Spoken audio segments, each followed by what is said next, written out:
What's up, everybody? Welcome back to another Bear Show. I'm Ivan Vargas. We're going to do a mock draft show number 2 today. It should be fun. I'm excited for it. We did a couple mock drafts with Big Steve last night on the Bear Down with Big Steve. Make sure if you missed it, go back and check it out. It was a fun show. Before we get started, like, share, and subscribe to the Tape Never Lies Network. Become a patron today at www.thetapeneverlies.com. With all the moves that the Chicago Bears have made over the past week, things got shuffled around. Now we have different ideas and different thoughts running through our mind about where the Chicago Bears should go in this draft. And me for one, I'm a little stuck in my ways in some, and then I'm a little flexible in other parts of the draft. But nonetheless, I think overall the Chicago Bears need to continue doing what they're doing with the offensive lines, making sure that they not only invest right now, which they've done, and I'm happy for, but making sure that the future is also bankrolled as well. So looking for young depth at that offensive line position, wherever it may be, looking for offensive linemen that can play multiple positions, not only just one. Especially if you're going to be in a depth role. I think there's a lot of good players out there that you could find that can fill those roles. Not necessarily at 10. Yeah, at 10, of course, you're going to find a guy, or whoever you want right there at 10 you can find. But I think you could maximize that and find maybe one or two guys that can help you as far as depth pieces in this draft right away. But let's go ahead and jump into it. Let me bring up PFF, the simulator here. That's the one we use. We'll do 7. Oh, let me bring it up. Sorry.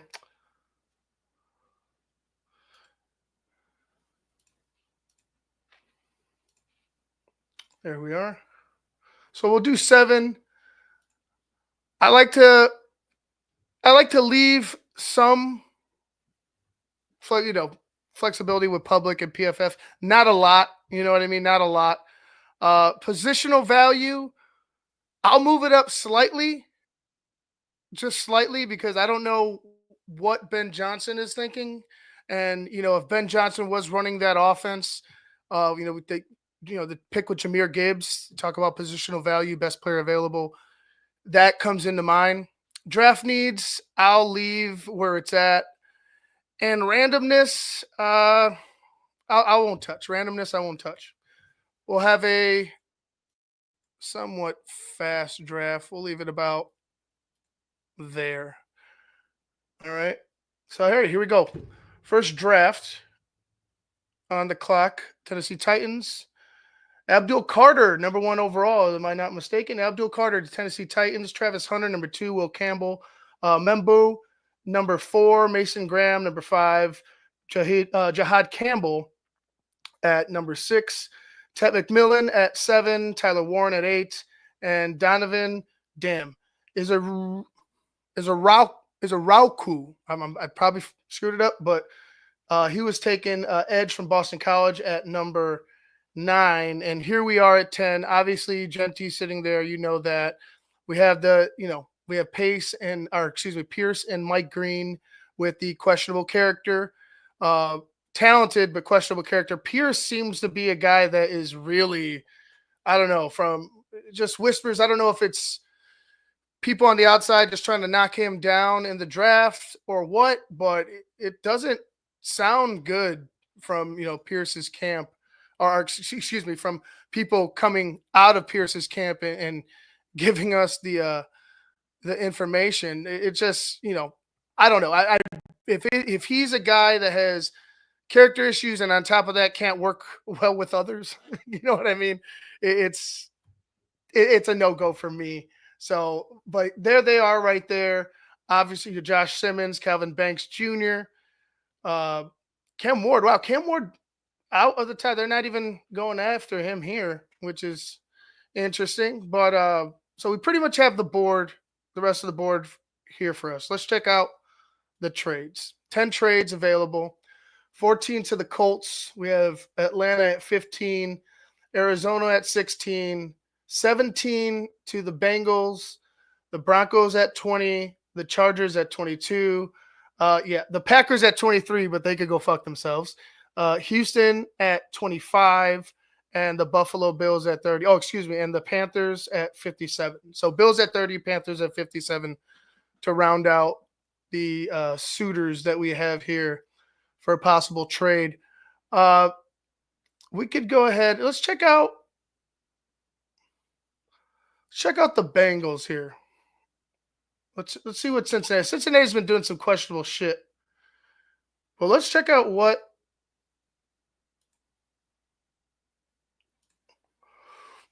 we can do here. Moving up 7. Not 3 straight. They'll want that number 2 for sure.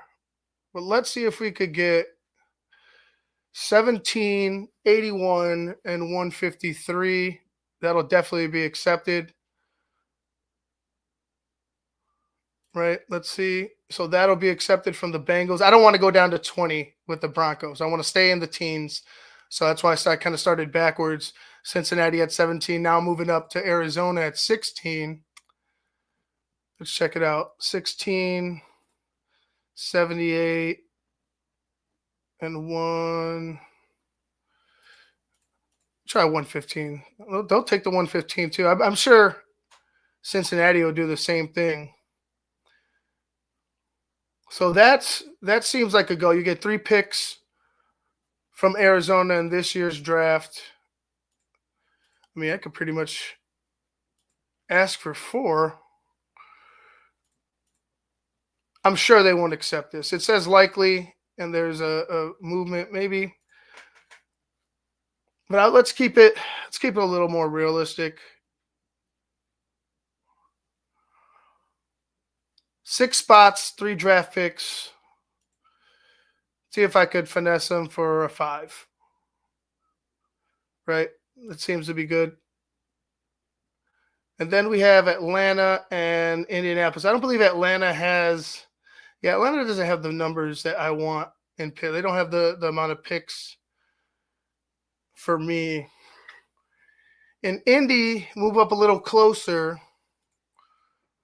Let's see. They give up 150 or 117.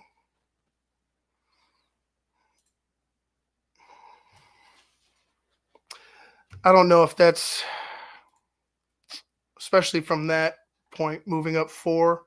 Maybe with the 2, I could finagle. Maybe moving down 2 spots, especially at like 17.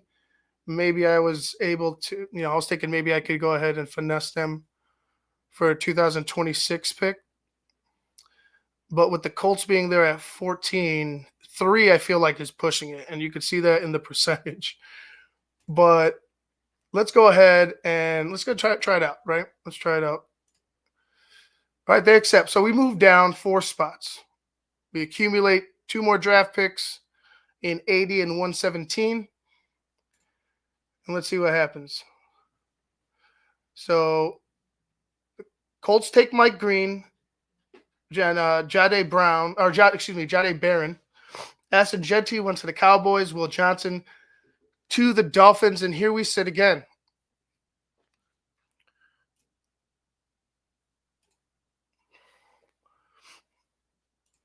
Steelers at 21. I don't know if I want to move down that far. I don't think that's going to be beneficial for the Bears. Like initially I thought maybe, they were in a position where they could possibly move down twice, but now I'm not sold on it. I want somebody there. Whether it be edge or whether it be, at tackle. My edge in Mike Green from Marshall went to the Colts, so I'm going to go ahead and take a left tackle here in Calvin Banks Jr. Next pick, 39. Fucking Patriots. Taking Gray Zabel right there. You dogs. But let's go ahead and take a look. Demetrius Knight Jr. I'm not looking for a linebacker here at all. Jack Beck, Xavier Watts, Trey Amos, Landon Johnson, Sharon Revel, Princely Human Melian, whatever. Sorry, sir. Sorry, Princely. I'll try. I'll be better. Shamar Turner, Tyler Booker, Alfred Collins. Yeah, 40, or excuse me, 39.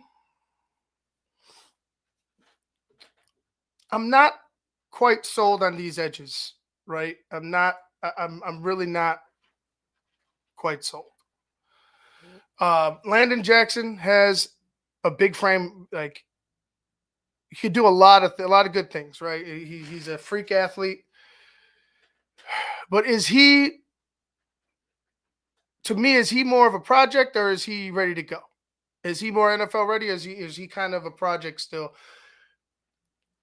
I'm not quite sold on Jackson. I like the the measurements. I like how what it would what it could be, but I'm not entirely sold that he can turn out to be the pass rusher um, that I kind of want him that we would actually need. I think he might be a bit of a project. That's all I'm going to say. Princely, I'm not 11 sacks this year. He's a big guy. I mean, he's 6'4", 255. So he's kind of on the lighter end, I'll say. But if you go ahead and you address either position here, and I'm talking about defensive interior or defensive end. See, I like JT, even though he is a little bit lighter. Well, actually, I'm sorry, he's at 6'9". I think who was the lighter one? Not not Princely. It was the other. I guess he's not here. I gotta see the name. Well, either way, we'll get back to that. Let's see. Let's check out the trades. Let's check out the trades. 48, 48 and 65. You gotta.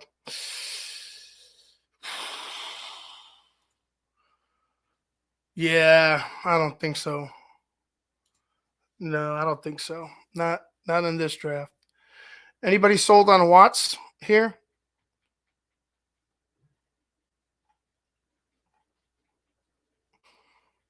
Go ahead and jump in the chat. See what you guys think.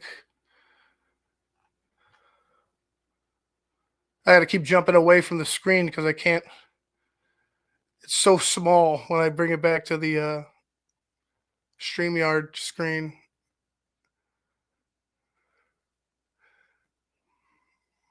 I like Watts. People say TJ Sanders.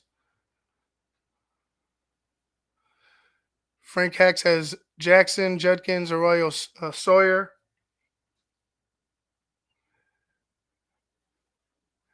James says he's who's that? James Landon Jackson is better than Michael Williams.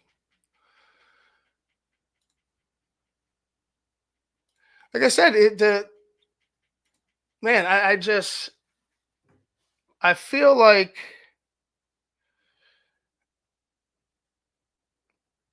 says it's fundamentally sound. I just don't. I'm not sold on it. Like looking at it, like I'm not. He makes some plays, but we'll see.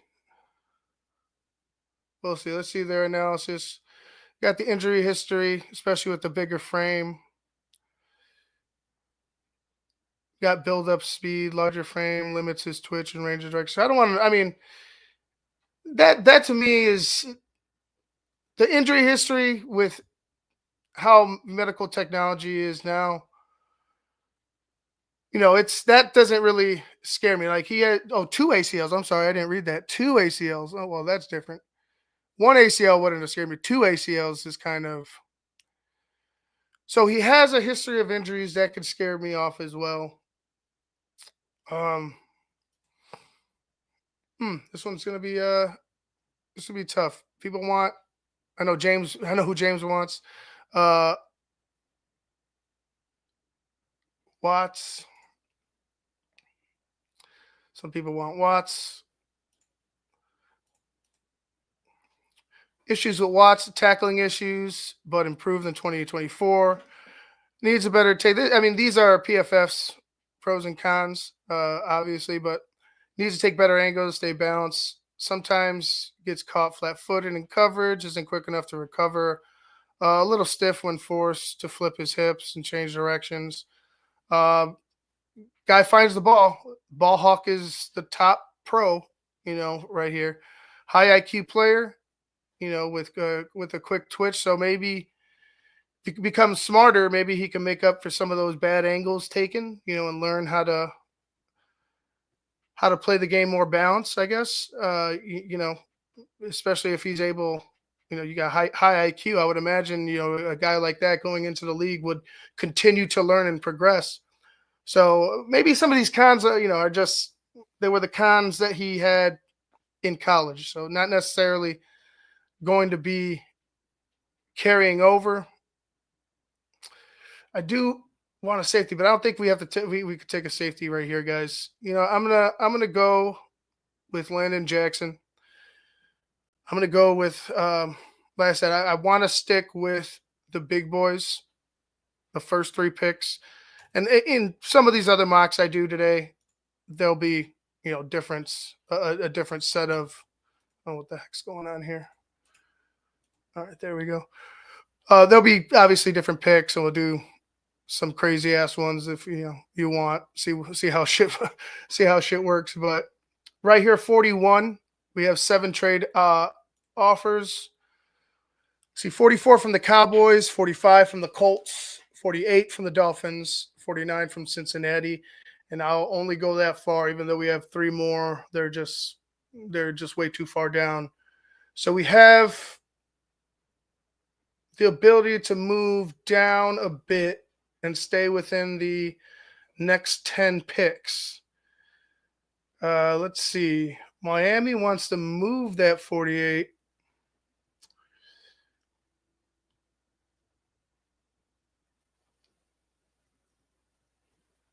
See what the Cowboys want. They don't want that. 149.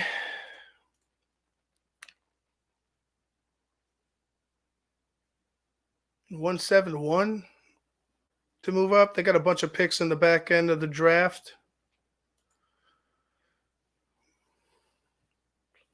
I don't know. I don't got a good feeling about that one. See the Bengals.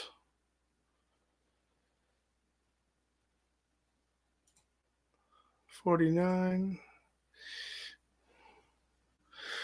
Let's see if we give them 117. So we move up and we'll have back-to-back picks, 80 and 81. And we'll give them 117. So we'll be able to move up. Let me see.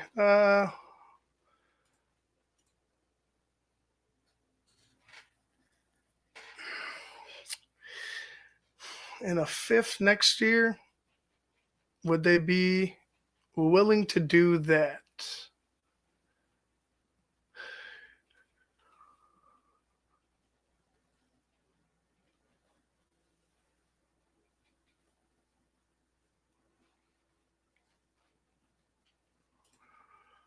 Phil, I'm certain you've addressed this, but I just got here. Can you steelman the argument for not taking Genty at 20? I'm assuming you're again.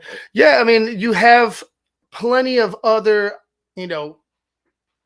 choices at running back. Like, is Genty a once in a lifetime back? I don't know. He had one big year, right? He had a big year. Um, give him all the kudos in the world. But you got guys like Omarion Hampton. You got guys like Quinshon Judkins, Henderson, Scatterbo, Johnson. There's plenty of guys in. Like, I talk about it all the time. I talked about it yesterday too. There's running back classes pretty deep. It's almost pick your poison at running back, right? Are you positive that Genti is a once in a lifetime back, or did he just have a really really good season, right? And is his value that are we? Or excuse me, are the Bears prepared to go ahead and risk the top 10 value, right? And you see the trades that I'm able to make. Some trades I'm able to make, we're able to accumulate. So I think that's realistic. Trading down, we're able to accumulate extra draft picks. Is he worth that when you could solidify your offensive line, like I mentioned, for now, like you did in free agency, and for the future by drafting players who are going to be in development, in a rotation, right? They're going to be backing up, and also players that could play multiple spots, like a Gray Zabel, like some other guys in this draft. That's why I don't want to take a Genti. To me, Genti right there, that's a luxury pick. That's a luxury pick. And we don't have the luxury to go ahead and take luxury picks when our offensive line and our defensive line still need work. Depth is important. Depth is very important. And the depth that we build right now is going to be potentially, if they do it right and they develop them right, some of them will be starters for us in the future. That's why I don't want to take Genti at 10. There's plenty of other running backs out there. We have plenty much more to do than go ahead and take luxury picks. But I digress. Let's go ahead and see if they want to take this. And they do. So we get 49, 81, and a fifth rounder next year. We get 41 they get 41 and 117 from the Colts. So we'll have back-to-back picks at 80 and 81. We sit here now. Here's Xavier Watts. They took the receiver, Jack Beck. They took the Jets took another receiver in Higgins. Azare Thomas, cornerback from Florida State. Tyler Booker to the Cowboys. Demetrius Knight to the Colts. Princely went to the Falcons. Alec Ayomanor went to the Cardinals. I hope I got it right. Shamar Turner to the Dolphins. And here we sit. All right. I'm a little bit torn here.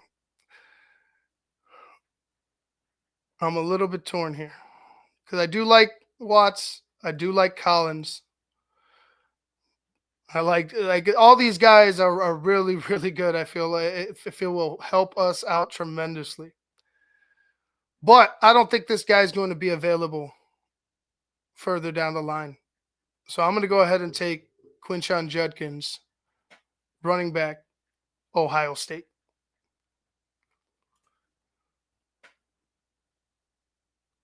That's where I'm going to go. Then now you have your running back. You added a tackle, right? We added a tackle. We added an edge. Now we got a running back, and now I'm going to go back to the line. So let's go ahead and see defensive interior. You got Jordan Phillips, 6'3", 220. Deion Walker, 6'6", 345. Let's check out Deion Walker. Let's check out the cons first. Not a lot of weight in his lower half, despite weighing 340. Ankles and calves are skinny, so think Braxton Jones. All right, high waisted build makes it tough for him to sit in his stance with leverage and power. Pops up quickly out of stance. He has a very quick first step for his size. Has baseline a variety of pass rush moves. Has the length to play 3-4 end. Hand usage is quick despite also very long length. Good natural power in his upper body. My thing is he going to be light in the ass? Is he going to be able to generate a pass rush if he doesn't have that type of strength in his lower half, right? He can be quick as shit and big as shit, but is he able to fight off a double team? Is he able to fight off some of these stronger NFL offensive linemen? Big. I mean, he's big. His size is is big, but that's my question. I'll have to go ahead and look at some Deion Walker tape to get you know get you some more, some actual breakdown. But for me, just looking at it like that, that would worry me a little bit. I like the size. I like the idea of having somebody quick that can move. Let's go ahead and check out Phillips, 6'3", 320. Lack of arm length makes it difficult to disengage from blockers. Lacks a pass rusher's mentality, limiting his impact as a disruptor. Don't like that. Low loaded, wide pre-snap stance. Provides a strong base, dense, well-built frame with no obvious weaknesses in size or length. Carries significant weight and power in his lower half. Uh, Here's a review. Phillips is compact, powerful defensive lineman with less than ideal length, but enough strength to make up for it. While he's unlikely to be a regular pass rush contributor, he can serve as a rock solid interior presence with enough power to contribute in any defensive front. Okay, let's check out CJ West. I'll stop at West because I know we'll go ahead and check out the offensive lineman after him. Could use more violence in his club move, gives up leverage, superiority quicker than you want for a smaller D tackle, shorter arms for an NFL D tackle, lack of length yields high missed tackle rate, high energy play style makes it tough to keep him blocked, good first step, explosiveness to set up versus run and pass, explosive in linear and lateral movements, quick, strong, active hands, can knife through a gap like butter. Okay. So some issues there with length, right? Some issues there with length. Um, could use more violence in the club move. Okay, I mean you could find somebody to go, put a foot in his ass and practice that shit over and over and over again. I think you could get better with coaching with that.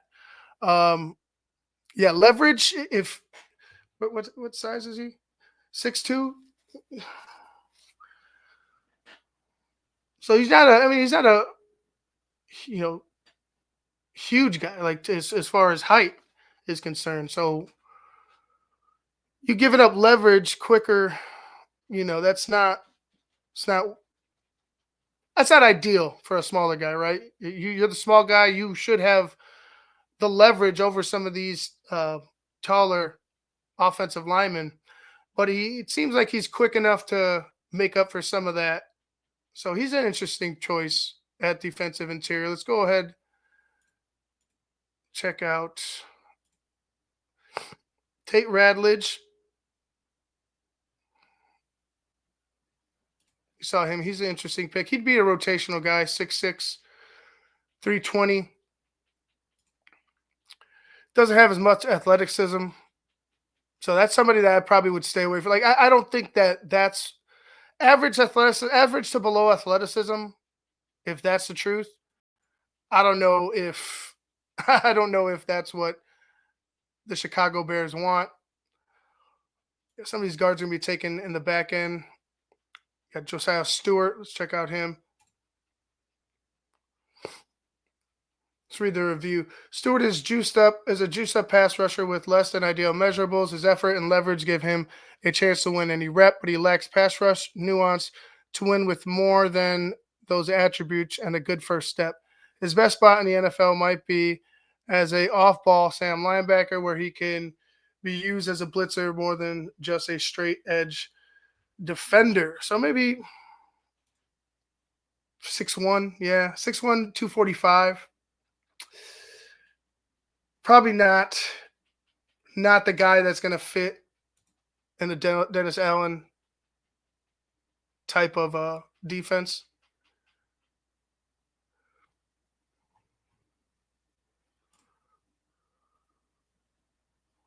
I don't want a tight end here, but maybe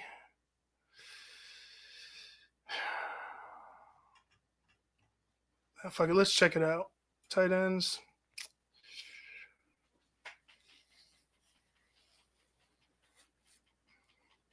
You know where I'm going with Fanning, right? Like I just like that's I'm pretty much that's a guy that you can be a asset in any offense, and especially in an offense with a guy like Ben Johnson. I you could find ways to use him every game, and that's something that a Swiss Army knife type of player is something that we definitely lack. Somebody that can do it all. I think that's Harold Fannin Jr., but I don't want to take him right there. I think we could get him at 80.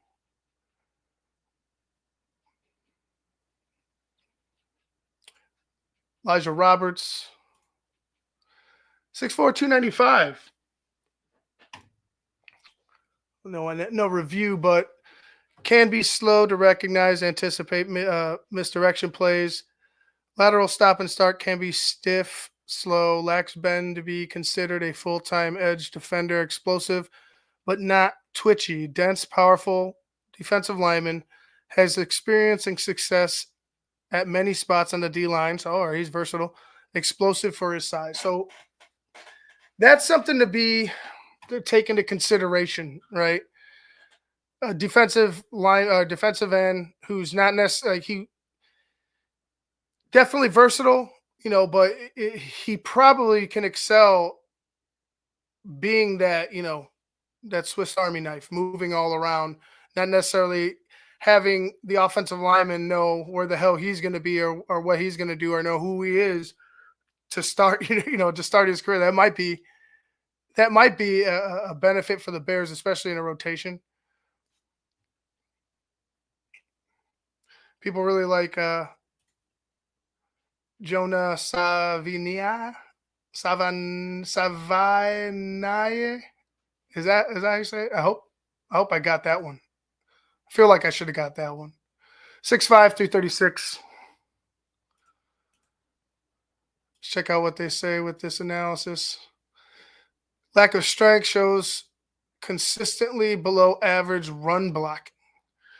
Trouble adjusting back to inside moves. Issues dealing with players of equal or greater length due to lack of upper body strength. Substantial experience at tackle and guard. Competent pass protector regardless of position. Active feet in pass protection. Rarely caught on his heels. Engages hands quickly to deter outside rush. All right, so get this motherfucker stronger. 6'5", 336. Why aren't you strong, sir? Jonah? What the fuck? Why aren't you strong, Whale?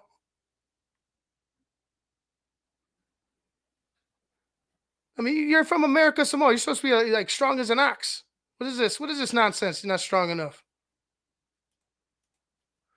I'm interested in him, even though I think you could get him in the weight room, see what's up. If he's shows consistency and in pass rushing abilities, get his weight up. So let's see what's up then. Interesting. All right, let me go ahead and make a decision here.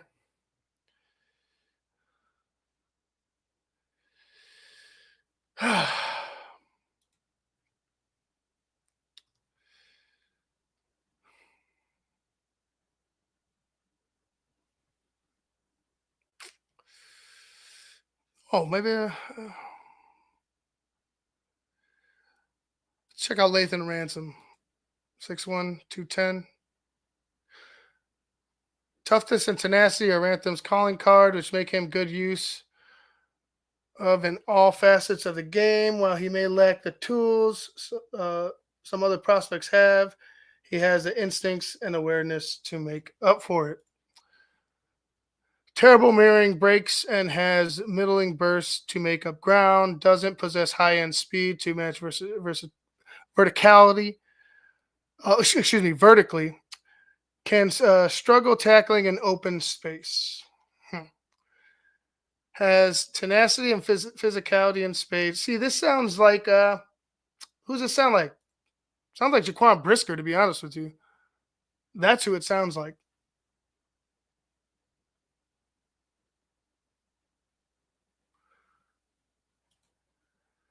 Great eyes, recognition, anticipation, fuel, decisive, trusts his instincts, and is always around the ball, delivers hits with authority, downhill. Okay, so that makes me nervous. That one makes me nervous right there.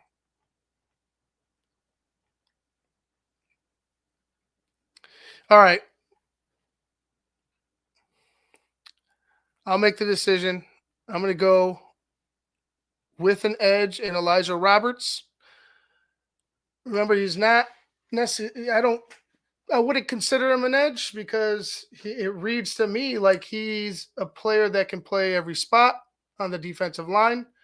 So you got a rotational piece that can play wherever you want him at the defensive on the defensive line. So I think that's somebody that is that's a player that you're looking for. That's a type of player that you want on this team in a rotation with guys like like that, like we have. So now we sit at 80.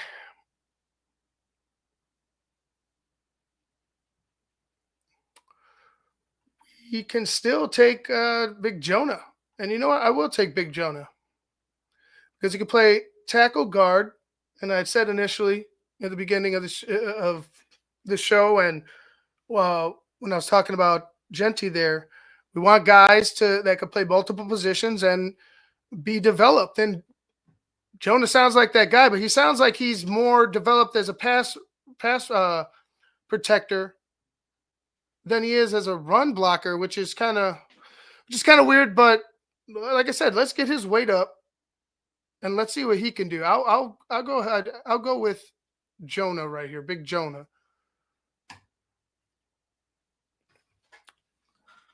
And then we got so looking at the first 5 picks, we got Kevin Banks Jr., Landon Jackson, Quinshon Judkins, Elijah Roberts, and Big Jonah from Arizona. Big Jonah from Arizona. If we draft him, that's what I'm calling him forever. So now we move to our next pick, back to back, 81. Let's check out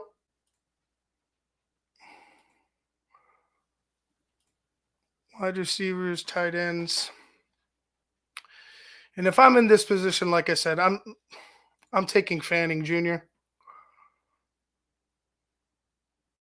That's just how I'm going to roll with this. We got 2 defensive linemen, 2 offensive linemen. We got our running back. We got a tight end, a third tight end, a guy that can play multiple positions. He could spread out wide. You could bring him in the backfield. You could line him up as a traditional tight end. Get him on a reverse. He'll throw the ball for you. There's a lot of things that Harold Fanning Jr. can do, and I really hope that the Bears, can take heed to that. Just saying. Phil's the one that called it out first, but as soon as I started watching the tape, I could see why. Like Harold Fanning Jr. is an interesting prospect, and I think he's going to be a good NFL player. All right, here in the 5th round, pick 148. See, anybody interested in a wide receiver? Check out Kyle Williams, 6 foot, 186. No analysis right now.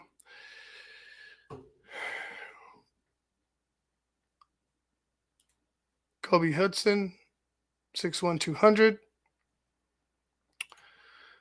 Hudson brings point guard-like movement to the receiver position and makes for a fun watch due to his short area quickness.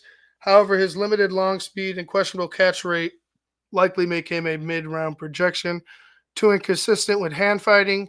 Top speed appears average at best for the NFL. I mean, that's lacks a separation gear.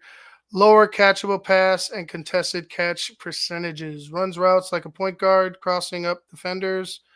So he's got some quickness to him. Will tempo his routes and releases to set up defenders. All right.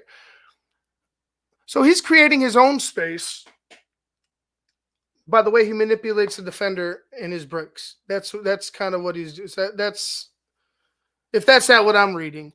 When he remembers to get his hands involved, he's an active hand fighter, knows how to attack defensive back leverages. All right.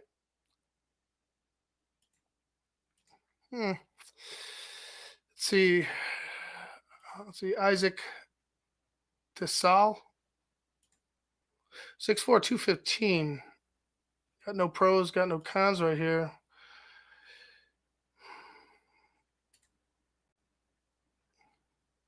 Actually, let's check out the catch rate. 71%, 71.4 contested catch rate.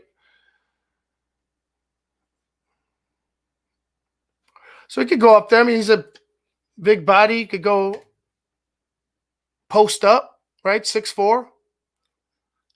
Thinking like a red zone threat. Nick Nash. Let's see. Oh, sorry, it's 6'3", 195. A little so tall as well. Let's read the review. Nick Nash was highly productive in 2024. He is more than just a high volume receiver. His impressive footwork, route running, and release make him for an intriguing mid round option as a big slot receiver. A little stiff in his change of direction movement when he gets up to speed, limited long speed despite long strides, good footwork for a big man. Conscious to not only win with size and hands, also does with feet and route running, impressive release package, knows how to attack different leverages. Man, that's kind of what that's kind of what I'm looking for in a wideout. So that's Nick Nash might be the guy here. Guys, what am I getting from you guys? No? Nash is intriguing. Nick Nash, okay.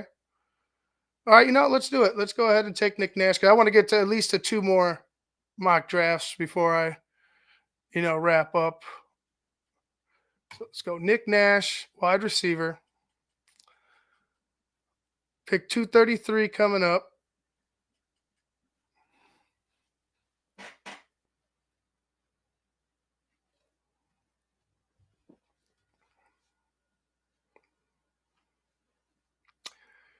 Sometime here soon.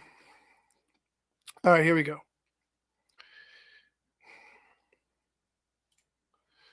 Again, here are our picks: Banks, Jackson, Judkins, Roberts, Big Jonah from Arizona, Harold Fanning Jr., and Nasty Nick Nash. We'll do that. Uh, oh, I got it. I got to do it. I got to do it. I have to do it. I don't care about the analysis. I love this guy. Yeah, let's do it. Why not? Cameron Jackson, 6'6", 321 or 342. Excuse me, Cameron. 342 from Florida. Defensive plug in the middle. Pick 240, our last pick. Kai Moore. Let's check him out. Oh, nothing. 6 foot, 200 pounds. They gave him an overall rating for whatever that means. Got a high amount of tackles. I'll go ahead and take more here.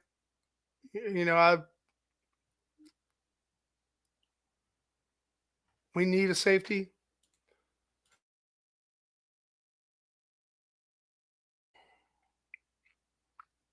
James like Woodson.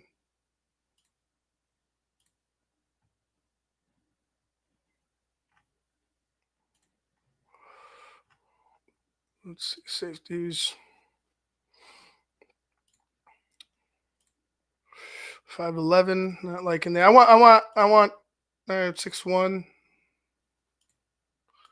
No analysis. Let's go. I think this is it. Malachi Moore, safety, Alabama.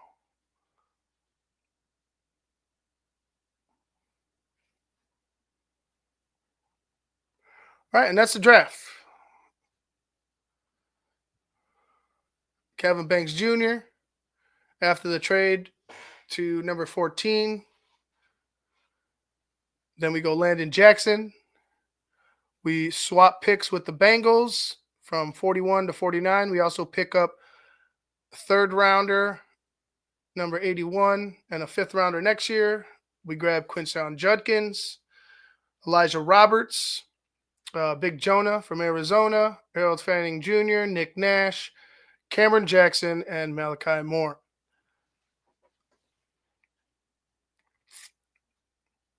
How do you guys feel about that draft? Oh, thank you, James. James is liking it.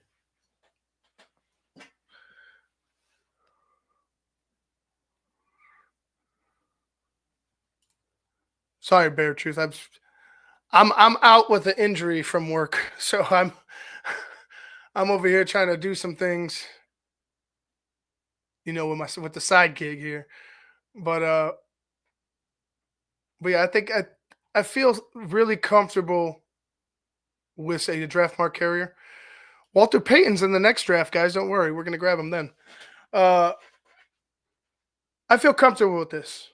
If this were to play out for the Chicago Bears, you've addressed the defensive line, you address the offensive line, you added a safety for depth in case Lord willing, that Brisker is on the field again and he's playing and he's healthy. I still think we need depth because of the way he plays.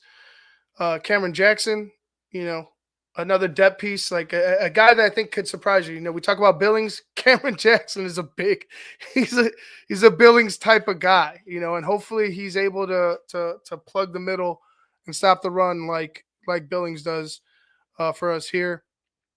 Nick Nash, I grabbed because I feel like you need to look into drafting younger receivers. I don't know if these guys are willing to pay or wait for some receiver, even though there are a lot of good receivers out there that it wants top dollar that we're not willing to get. Okay, fine. Like, don't if you don't want to go and overpay for wide receiver, fine, draft some. So Nick Nash is a guy that we just kind of talked about. Some people are intrigued by him. Uh, here you go, James. Nick Nash is a college football Triple Crown winner. So he's got some accolades for himself, and he's got the size. That was a 6'4", 200 pounds. I like that slot receiver, big slot receiver that can get open in the middle for our guy Caleb. Harold Fanning Jr. Can't say enough about him. He could line up anywhere on the field. He might even play quarterback for you if he has to. Uh, Big Jonah. Big Jonah's interesting because I think so. Like I said before, it's like how like strength. You're six fucking like you're a giant. Strength is your issue. Like we got to fix that. Like, but he has good pass blocking abilities from what we've read, right? And we'll watch a little more on Jonah. But yeah, I like that. I like having a guy that is. He might need to have a little bit of work with strength, but he's able to be moved inside and is a real good pass rusher. He's able to be moved outside if you need him in a pinch, or excuse me, and is a really good pass blocker. Excuse me. And then obviously Roberts and Judkins and the rest. It just makes me feel better that you hit on multiple things, not necessarily skill positions, but hit on multiple linemen in this draft. It's very important for depth, very important the future of the Bears. You want to develop guys and keep guys around that are going to help you in now and in the future. So that's our first draft. Let's go ahead and get into a new one. 7 rounds, do the same. Tennessee is up. Cam Ward goes first. Abdul Carter, Hunter, Membu, Graham, Campbell, Warren, McMillan, Barron, and it's up to us.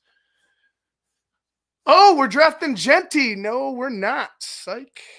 We're gonna go. All right, Arizona's asking for a trade. So is Dallas, right?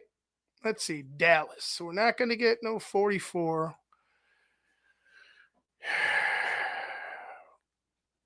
Will you give us 149? I don't think we could get 3. Give me 149 and I'll give you 240.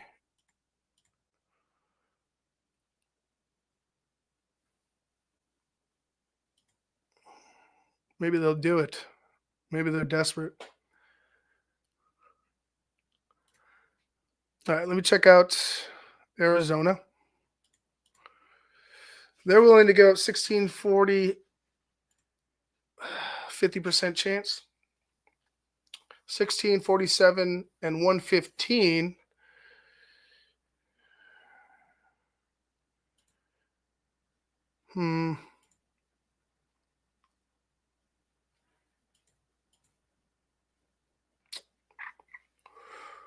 Let's see.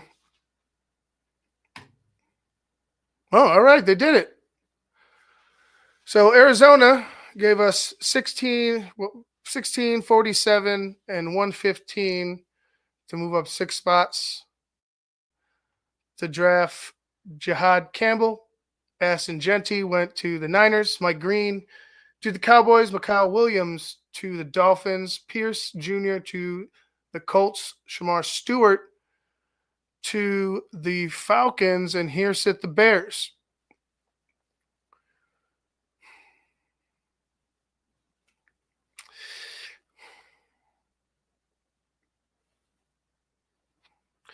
I wonder if the pick is. What if it was Omarion Hampton? How many people would fucking would freak out? Let's see, Kenneth Grant, right? Just to not be totally redundant with some of these, let's just kind of imagine if BJ Raji. I like that comparison, but let's read the review. Grant brings a rare combination of quickness and size to the nose tackle position. He has a strength to dominate single blocks and hold up against doubles. When he's in attack mode, he's an imposing player. I just wish we saw that aggressive mindset more consistently. Cons, plays too high at times, losing leverage.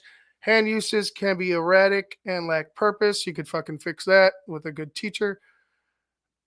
First step isn't always upfield, limiting his ability to immediately attack blockers. Okay, that's coaching shit. Like you could coach it, and this is Mason Graham's running mate, right? They're at 17. In this draft, right? In this draft, the Bears go after Kenneth Grant.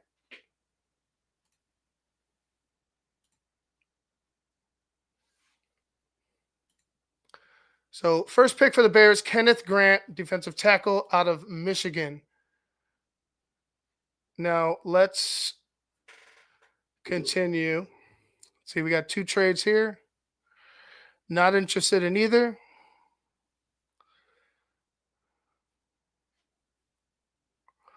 Shador Sanders at 3rd. I'm joking.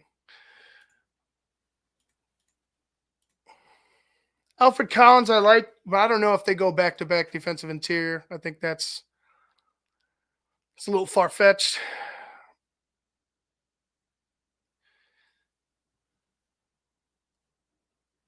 Let's go ahead and let's hit Landon Jackson again.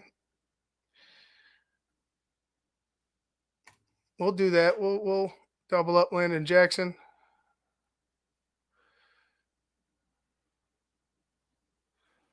One trade. I don't know if I want to move to 50.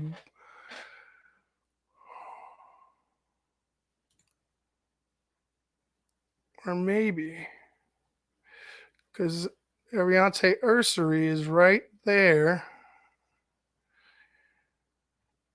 Yeah, let's go ahead. Let's see. You got 52. Give me the 82 then. Shit. Damn. They don't want that. 92.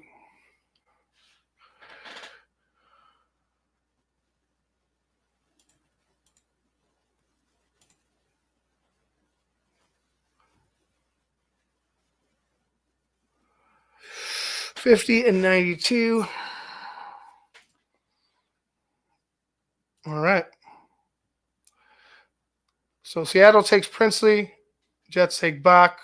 Vevel goes to San Francisco. Watts to the Cowboys. Knight to the Colts. Higgins to Atlanta. And here are the Bears. I say the Chicago Bears are going to take a defensive end. And I'll go JT Tuimoloau. I screwed that one up, but I haven't found a nickname for him yet. So JT from Ohio State gets drafted. I'll have to type these names in Google and just kind of go through them and just listen to the pronunciation. All right, here we go. 50. So we added a defensive end. Now we're looking for a running back. We'll go a little bit different here. We'll say Cam Scatterbo is the guy for the Bears. So you got your running back. You still have, I do like Elijah Arroyo. I just think you're able. Oh, excuse me. What am I talking about? You could probably grab Judkins or Ariante Ursery here. Omar Norman Lott, not bad. Dylan Sampson, not bad. We got some trades. God, I can't fuck with you guys. The Packers want to trade, so that's not going to happen.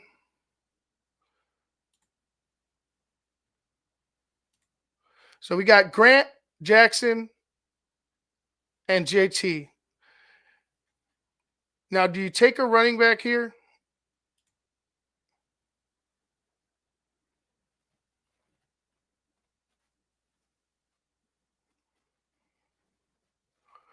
In my opinion, I would say probably not, right? Because I would want Ursery. Talked about that depth. We got the defensive line depth, that's for sure. But I really like Ariante Ursery. And it's going to be difficult to let him go. Because I don't think we're going to get. Let's propose a trade here. How's that? You know what? Let's see. I don't think we've ever. Let's see if we can draft Judkins and still move up and grab Ariante Ursery. Where do I feel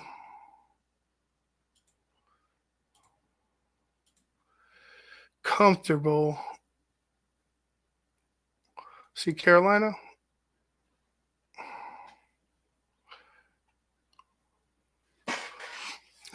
Check out San Diego or LA, whatever the hell they want to be called.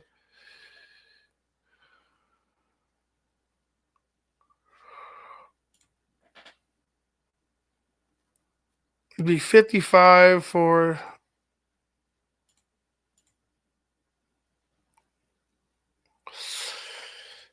72 and 92 would be a hit, but I would definitely want something back. 55.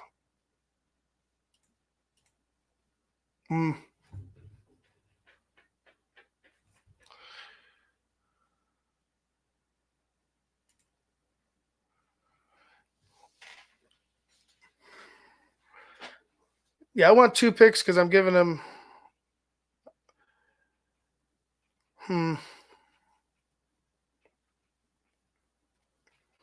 Yeah, I'm going to do that. I'm going to move up and grab both of them. Hopefully he's not taken. Actually, I'll draft.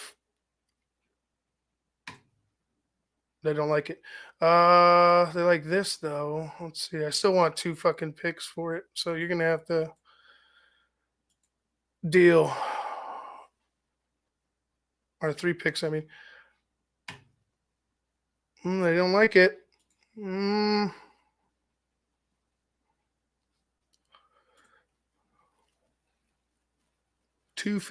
Let's try 214. I got 3 more attempts. All right, there we go. So ended up working out.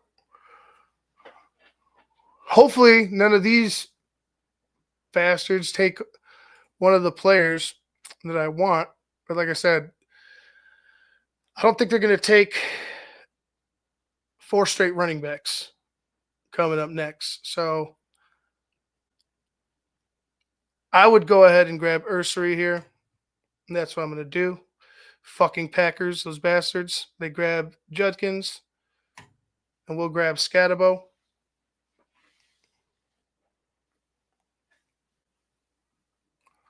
And now we sit 115. So here's our pick so far. Grant Jackson, JT from Ohio State, Ariante Ursery, and Cam Scatabo from Arizona State. So we got 2 picks in the 4th and 3 picks in the 7th with 5 and 6 sandwich in between.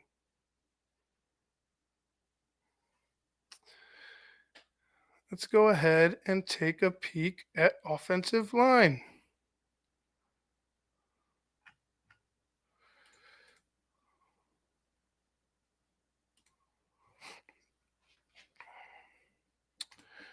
Take a look at Willie Lampkin.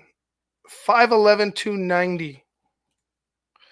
Size is certainly concerning and could regulate him back to center, where he played just 1 game over the past 2 seasons. His technique and determination should give him a chance to prove his worth in the NFL with 5 years of outstanding college tape under his belt. Lack of height can leave him overwhelmed against powerful bull rushers. Lack of length is a major issue when defenders get a hold of his shoulder pads. Doesn't cover a ton of ground with his first step, making some reach blocks more difficult. 5 years of excellent production across 2 schools, high level of competition, competitive spirit, consistently plays to the whistle, excellent footwork on run zones, understands that he has a leverage advantage due to his height, significant experience at all 3 interior positions. Size concerning, but it's not about the size of the dog in the fight.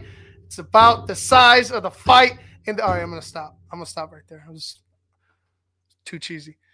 Well, Willie Lampkin's interesting. A little shorter, but he has good productivity. That's something to be said. He's able to be a player you can play multiple spots on the line. That's something that's intriguing to us. Okay, Willie Lampkin is interesting. Let me move the tackles. Anybody want?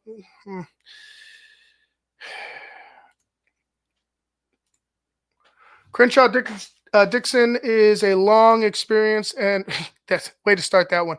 Crenshaw Dixon is a long experience and patient player who played right and left tackle in college. He'll struggle against top tier speed or power. That's concerning, but his calm approach to the game, length and bounds give him a high floor to handle plenty of assignments as a backup NFL tackle. He will likely with a likely shot at starting in his rookie contract. Christian Jones lacks weight and density to slow down power quickly. Doesn't show imposing strength in man gap run blocking. Can struggle to reposition his hands versus speed moves. Tall offensive tackle with good arm length. Somewhat slender build gives him athletic movement skills. Constantly communicating pre-snap to call out potential blitzers. That's good because of good communication. Highly intelligent player with good patience and anticipation, coordinated at lining up defenders in space. Let's check out Jalen Rivers. Rivers is a sound technician wherever he plays, but his lack of athleticism and corresponding lack of answers for quicker rushers limits his ceiling. He is likely fit to serve as an interior depth in an offense with a gap-based run scheme. Middling athleticism causes problems against quicker rushers. Slower feet limit him to down blocks and short pulls in the run game. Slightly high pad level doesn't allow him to readjust feet versus counter moves. More of a grinder than a dominant blocker. Guard tackle versatility gives him a better chance at sticking on a roster. He sounds like a. It's just, I mean, it doesn't sound like somebody who's going to really excel and progress. I don't know. That's again, I just these are their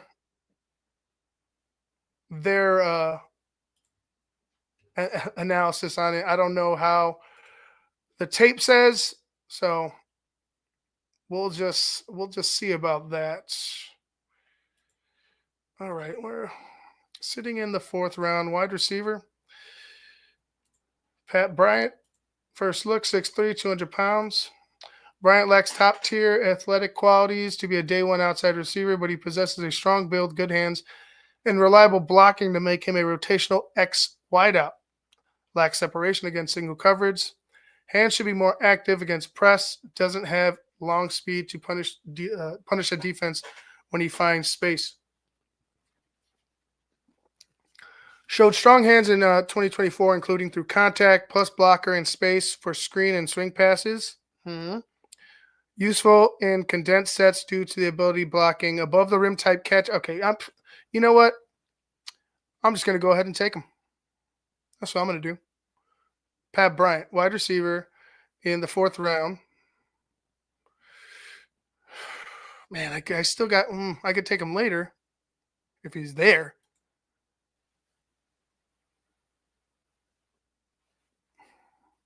Does he get to pick 140, 148?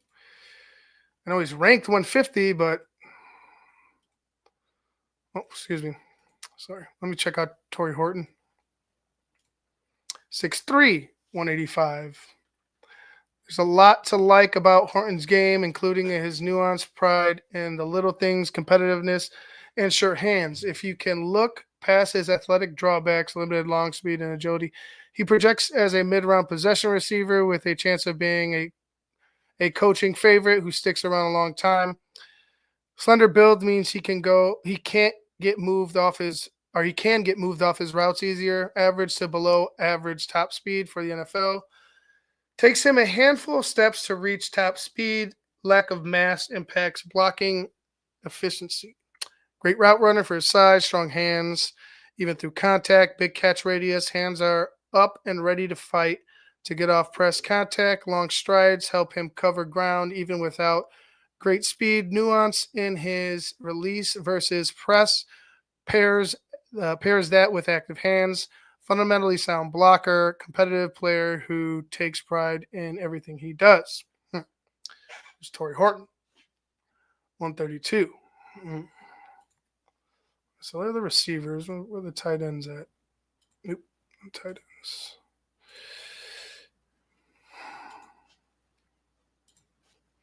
Helm has worked his way into becoming one of the class's best after-catch tight ends.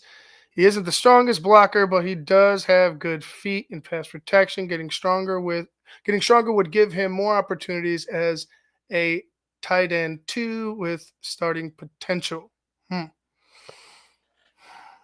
Struggles against more powerful pass rushers or edge rushers. Lacks a true punch at contact when run block. Okay, we can't have somebody who has run blocking we'll can't do it. We're gonna have 2 guys that can't block at tight end. I don't want to.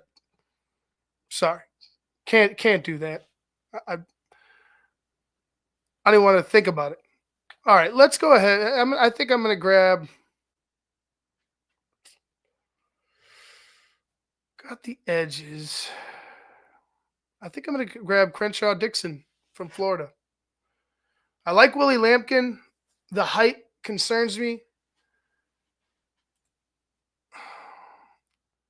But, he could, if he's a player, he's a player, But I think maybe a guy like Dixon. Well, no, because we have Ariante Ursary, and he will back up. See, I'm struggling here with this one. This one's got me. So I think we should go back to the line.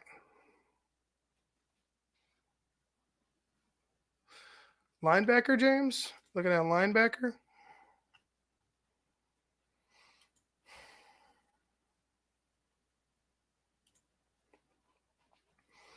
Oh, well, Jack Kaiser, Notre Dame. Well, there you go. 6'2". So problem solved. Let's take a look. Barrett Carter, 6'1", 230.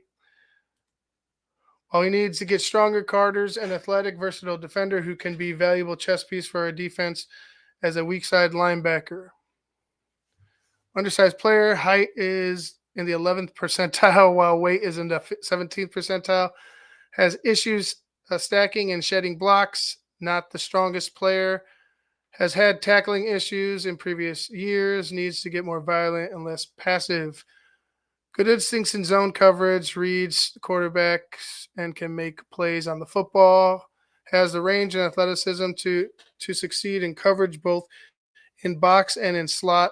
Versatile defender, smart player, diagnoses plays quickly and puts himself in positions to make plays in coverage as a run defender. Has an impactful pass rush with eight sacks over the last 3 seasons. Barrett Carter, interesting. Kobe King. We'll look at Kobe King. No analysis. 6'1", 248. Hmm.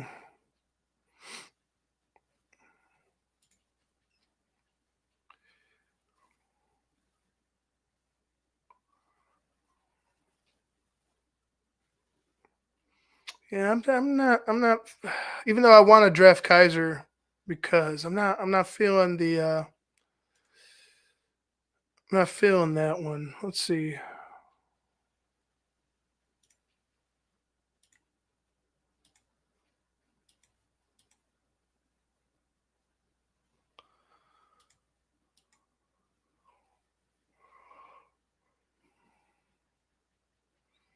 Mm, yeah, I don't know if I want to do that. All right, let's make a pick here.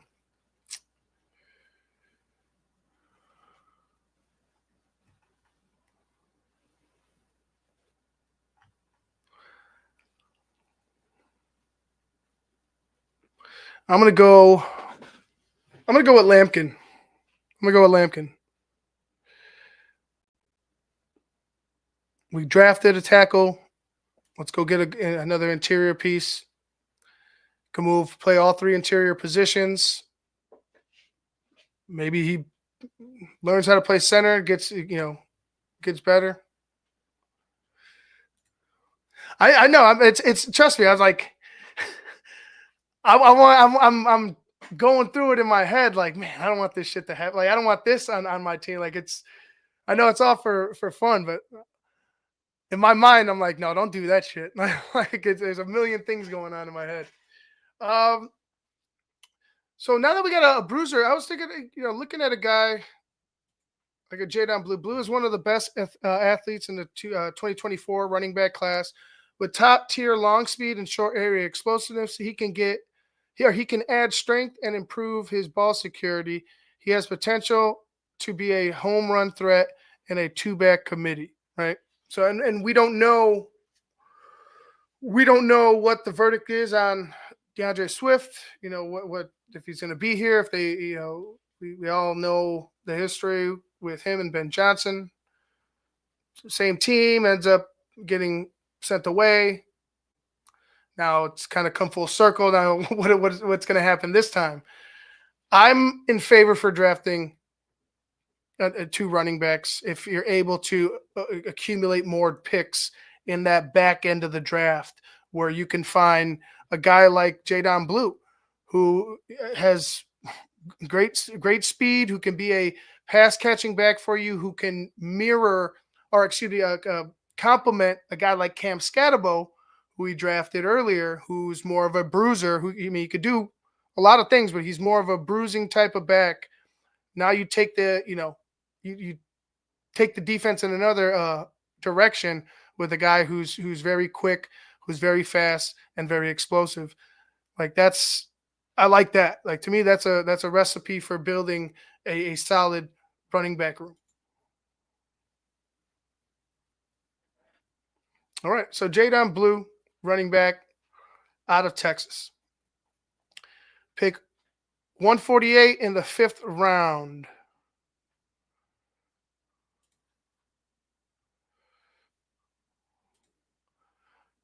Our guy got drafted. The guy that I wanted got drafted out of Illinois. Or did he not? Yeah, he did. Yeah, he did. He got drafted a while ago. Harold Fanning. Yeah, he'll be a good fit, and he'll be a good fit right there if he went there, man. Well, I'm be honest with you. I like Nick Nash, so I'll go with Nick Nash again, just because of size and his ability to play that slot. We're looking for a big guy, big body. Not only to post up some guys, maybe get a first down, definitely in the red zone. All right, we have 4 more picks. Probably going to go best available. Oronde Gadsden, the second. Luke Lachey. Let's see. Here, let's go to the tight ends directly.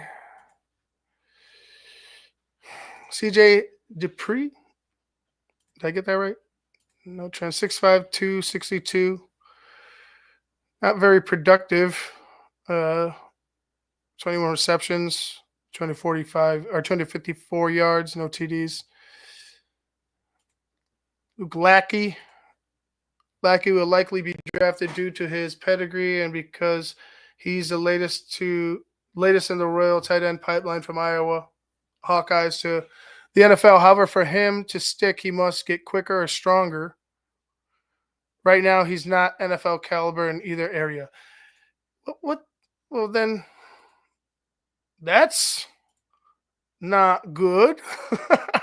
Oh, a good size for the NFL, they say in the pros. Run blocking has some nastiness.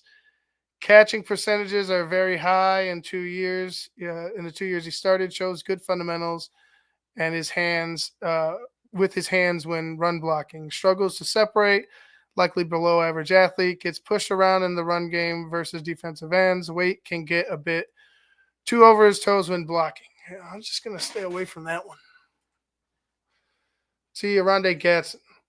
Gadsden is intriguing due to his potential size mismatch as a big slot receiver, but his blocking impact is a net negative. This is not good. The lack of agility resulted in low separation rates. He will likely be a late day 3 pick or a undrafted free agent for an offense that likes his size. I don't know. I don't know if I could do that. The lack of blocking is just that one gets me. It's like you can't block as a tight end. We need you. We need you to do that. It's part of the job. Like it's when you signed up. Well, they probably were wide receivers as kids, and then they got bigger. It's probably what it was. That's what am I doing? Cameron Jackson. I stop messing with these tight ends. Cameron Jackson, let's stop playing. We'll go Malachi Moore. Get a safety.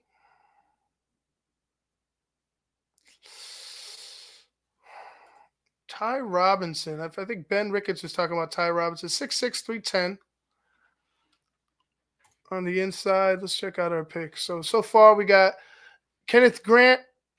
We got Landon Jackson, JT from Ohio State, Ariante Ursery from Minnesota, Scatterbo, Lampkin, North Carolina, Jadon Blue, Nick Nash, Cameron Jackson, Malachi Moore, and we have 2 picks left. I'm thinking we go back to the offensive interior. Timothy McKay, no analysis, 6'4", 312. Dylan Fairchild. Fairchild is likely to serve as an interior depth with his consistent pass protection skills. Whether or not he can improve his functional strength will determine if he can develop into a starter. You know what? That sounds like somebody that the Bears should draft. He has some good pass protection skills.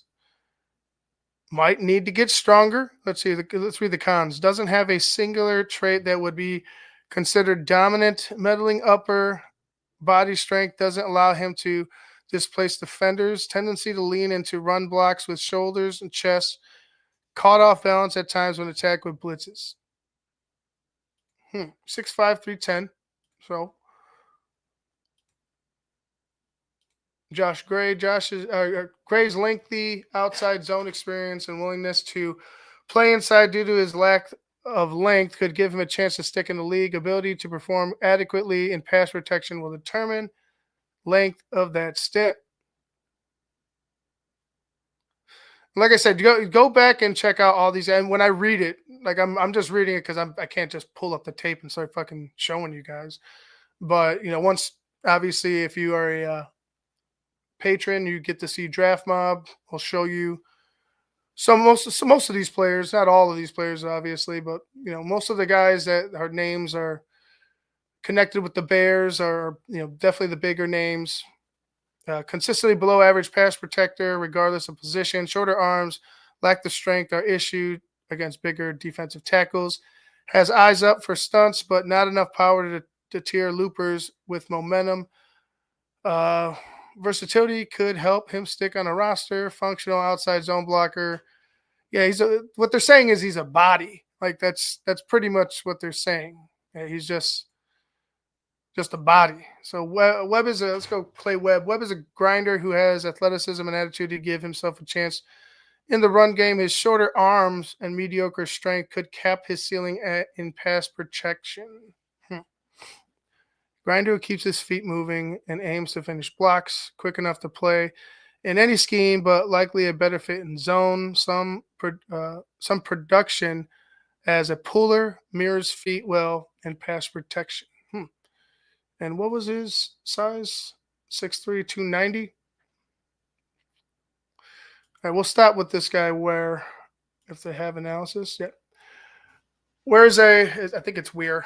Weir is a strong player who excelled at the FCS level, but a lack of arm length and foot speed leaves him with few options aside from developing as a gap scheme guard or moving further inside to center. Doesn't win with much aside from length average over other FCS players. Short arms are susceptible to counter moves. Below average lateral quickness limits his scheme flexibility. One career start against FBS competition against New Mexico. Nice punch in downhill run schemes. Strong enough to anchor against bull rushes. Aggressiveness as a former defensive lineman shows often. So a guy who was a D lineman and is changing positions. All right, interesting. I think I'm going to go with Webb here, to be honest with you. I think I'm going to go with Clay Webb. Clay Webb from Jacksonville State, excuse me. And for our last pick,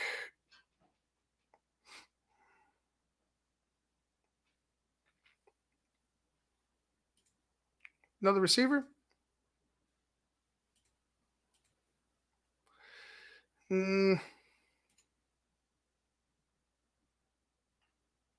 Yeah, I'm dealing with an injury. I'm on the shelf until I could heal up. So I have to do something to keep me entertained and you entertained, obviously.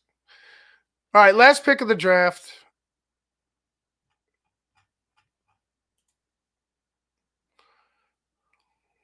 Got the safety, got defensive interior.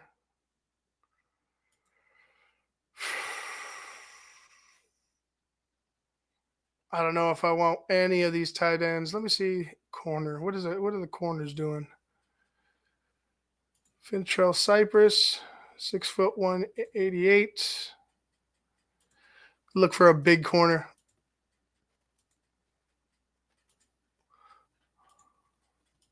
All right, well, we're going to go with Cypress from Florida State at corner. So you get this draft done. All right, there you go. So Grant Jackson, JT, Ariante Ursery, Cam Scatterbo, Willie Lampkin, Jadon Blue, Nick Nash, Cameron Jackson, Malachi Moore, Clay Webb, and Fentrell Cypress II. So that's what we did. A lot of players selected. Got us a couple running backs. Maybe we're gonna get a new running back room going. Added a guy, Willie Lampkin, who's interesting. Could play all three positions. A little undersized, but has very good tape. Jaden Blue, gonna go ahead and compliment a guy like Cam Scatabo. Has explosive speed, explosive player when he gets into open space. So I like that. Nick Nash, Cameron Jackson. Talked about Malachi. We talked about those three guys. Clay Webb to add some more depth, and then Fintrell Cypress to add some depth at the cornerback position. So there's that one. One more, guys. It's going to be a way faster than that than the past two. I appreciate everybody that's been here, watching it, dealing with it. I'm a failure. Yeah, it's just. Oh man, I just like I go through like in my mind. I want this thing to get here already, just so we can stop, so my mind could stop like going at it every single day about where we should go. It's like being pulled in a million different directions. I'm gonna cut Omarion Hampton's tape today, and let's see if I have any type of change of heart in what the Bears should do in the first round. I doubt it, but here we go. Last draft. Travis Hunter goes number 1. Cam Ward, Mason Graham, Will Campbell, Abdul Carter, Ted McMillan, Jihad Campbell, Membu, and Aston Genty goes to the Saints at number 9. Gonna be a lot of people wanting Tyler Warren. Oh, I don't know if I could go down this far. So they're forcing my hand on this one. I don't know if I could go down that far, guys. That's a lot.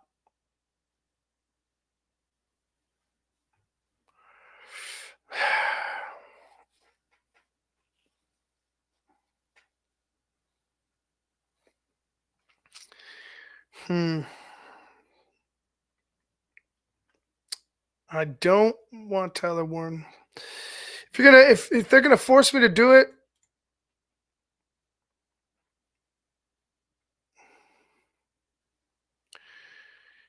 I like Mike Green. But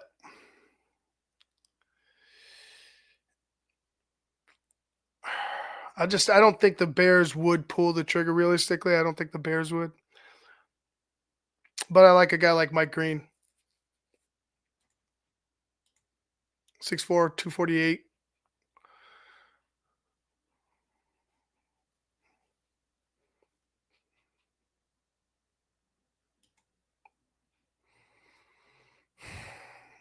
Anybody interested in Tyler Warren?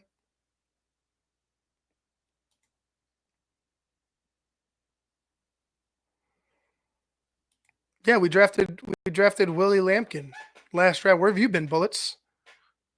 That's the question we should all ask. Where the hell have you been? Over here asking about centers. I draft centers. Don't worry. All right, let's go. Let's get it done. Calvin Banks Jr.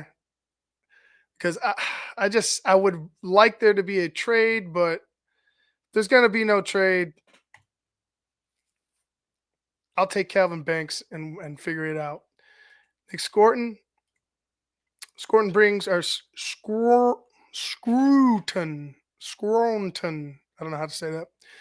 Brings an alluring combination of overall size and pass rush moves to the edge spot, which gives him ideal versatility for 3-4 or 4-3 fronts. However, he does not have some length. He does have some length and flexibility limitations. In his current state, he feels like a player who can disrupt and amass pressure, but won't be a high sack count rusher. 6'4", 285. Got TJ Sanders, Sanders is a true 3 tech who wins with linear and lateral quickness to shoot gaps and disrupt. He must improve his hand precision and play strength to be a full-time starter. At worst, he's a contributing rotational 3 tech. I'm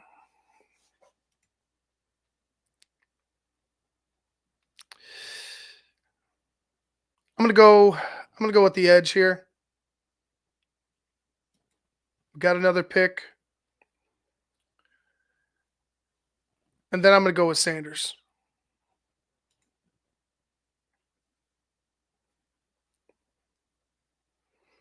Damn.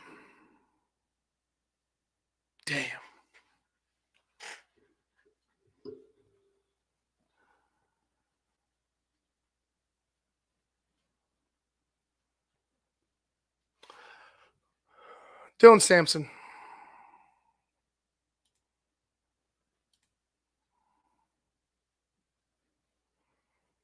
Talked about him yesterday. Steve didn't like the cut down on the fumble. Obviously, nobody likes to cut down on the fumbles.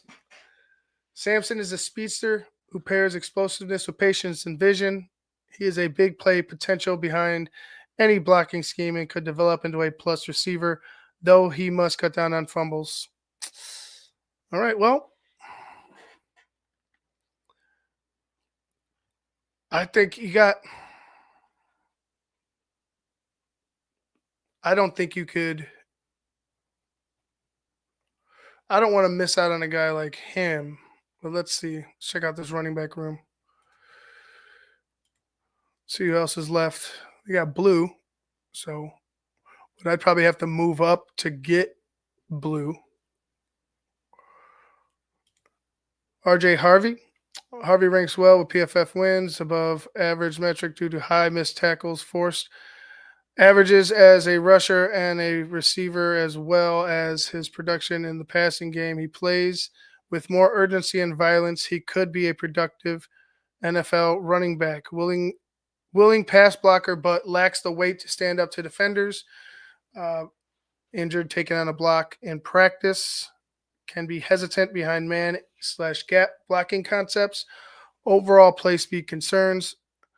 First step, even with changing directions. Or fast first step, even with changing directions. Elusive player with good short area bursts. Good, not great long speed. Playmaker mentality to set up defenders and make them miss. Patient with good vision, especially behind zone. All right. Yeah, I'm gonna go take Sampson. Like I like if we had Blue. I like Blue. I do like ETN as well. Ollie Gordon's interesting, but and also Tootin. Like I said, there's a lot of guys. Khalil Mullins is interesting as well. What do I want here? Give me Sampson. Give me Sampson, and I trust that he doesn't have fumbleitis. All right, so here we are. Pick 148. These are the picks. Banks, Scroton, Sanders, and Sampson. 3 picks left. Let's see, interior. Oh, look at it. Oh, look at this. For bullets. McLaughlin's experience and toughness could be an asset to an offensive line room, but his status in 2025 will be a question due to his injury. Oh, he had a torn Achilles. Damn. I don't know. Nah, we need you to be ready now. Luke Kandra. Kandra's athleticism and measured approach to the game give him the floor for a solid zone scheme backup and average starter's ceiling. The end result will depend on his ability to play with better pad level and flexibility. High pad levels lead to bending at the waist. Most of his pressures in 2024 involved him as a target. Here, let me hold on.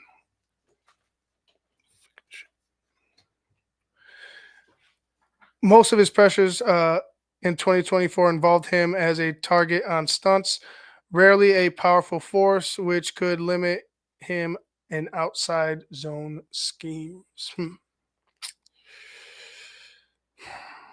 All right, 149.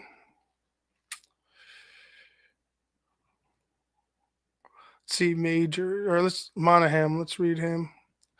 Monahan has the raw athleticism to succeed as a zone scheme center. If he can get stronger, his lack of length is the biggest deterrent to his success and will likely prevent him from playing swing role at other positions. Moved inside due to lack from tackle due to very short arms. Lack of length causing him to reach at defenders, below average lower body strength. Has a hard time anchoring against rushers with NFL caliber power. Plus athlete with experience at 4 of 5 offensive line positions. Very light on his feet. Moves laterally with ease. Plenty capable of getting out on screens or long pulls. Quickness and high IQ allow him to make adjustments on the fly in pass protection. So Jonah Monahan, was he with Caleb? Harvey and Neil are nice too. Bear Truth is telling me. No, I don't think they trade Braxton at all. I don't think you can trade Braxton. That's kind of where I'm at. I think Braxton is the starter unless something or somebody else beats him out. Like, unless something happens or somebody beats him out. That's what they're gonna go with. They solidified the middle. They put a all pro and Joe Tooney next to him. He should be getting better. Like there should be an upgrade in his game, especially playing next to a guy like a Tooney. So I would imagine it still be Braxton Jones, and if you could beat him out, then the job is yours. But that's where I sit. So Monahan is interesting. Let's see Jake Majors. Oh, no analysis on Majors. All right, let's Tyler Cooper. Cooper has the potential to be at least a backup for a team with an outside zone based running scheme. His strength development will be crucial to any further success, considering his lack of length and average athleticism. What is with everybody not being strong? Like, what is with these weight rooms? Like, are we not? Are they not getting in the way? Are you not doing your jobs? Connor, you better not be not strong. You're from Iowa.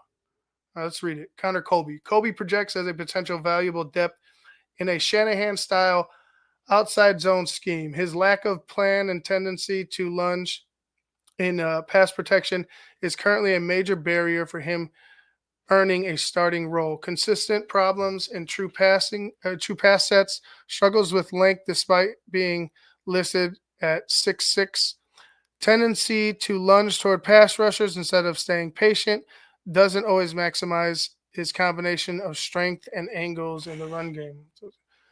Mean streak in the run game, found comfort on outside zone runs where his athleticism plays best. Nice drive in his lower half when he engages defenders downhill. Okay. All right.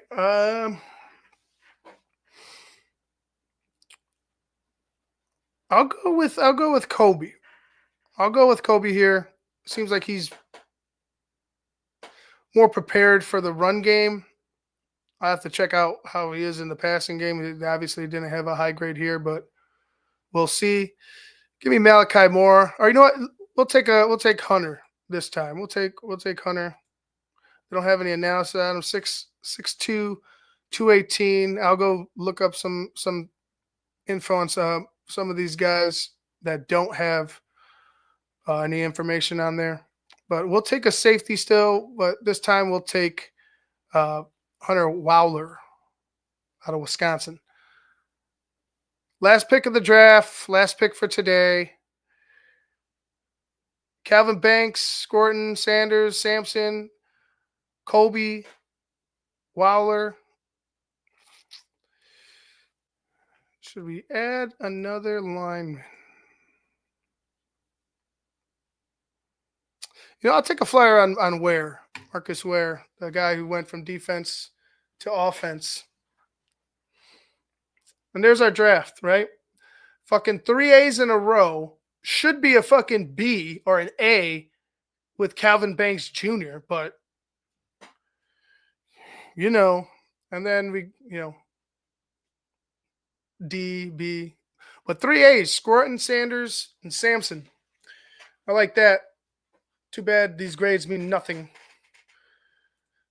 All right, guys. How was that one? You guys like that draft? This one looking good? Not, we got I definitely like the top half of it. Sampson, from Sampson up, Banks, Scruton, Sanders, Sampson. Colby, I just I want to make sure we have, young guys on the line. It might be a reach, but that's kind of where my mindset was, going after a safety in Waller, and then obviously adding a little more depth as well, and the Marcus Ware from Montana State, defensive lineman who transitioned over to offense and is getting a shot. Looks like he's pretty good against his FCS, was it FCS competition? Only had one game against FBS, but if you could play, they'll find you. If you can contribute, they'll make sure you're out there. So I'm not really too worried about that. But yeah, guys, I had fun. I enjoyed it. My fucking back is killing me, but at least I have you guys, right? Keep me company, talk me out of some crazy things. Tell me about some of the guys that you're interested in, that you guys like. So it's been fun. All right, I'm going to go ahead and get out of here, guys. I appreciate you. Make sure you like, share, and subscribe to the Tape Never Lies Network. Become a patron today at www.thetapeneverlies.com. Keeping it 100 tomorrow. I think Cars Keys on Thursday. I probably won't pop up again for another couple weeks on the solo end, but definitely check Big Steve out. I'll be on his show on Mondays. I don't know. I think he might have taken a week off too. Well, either way, we'll be around. So make sure you check us out tomorrow and Thursday for sure. Anyways, guys, I'm Ivan Vargas. This has been another Bears Show. Peace.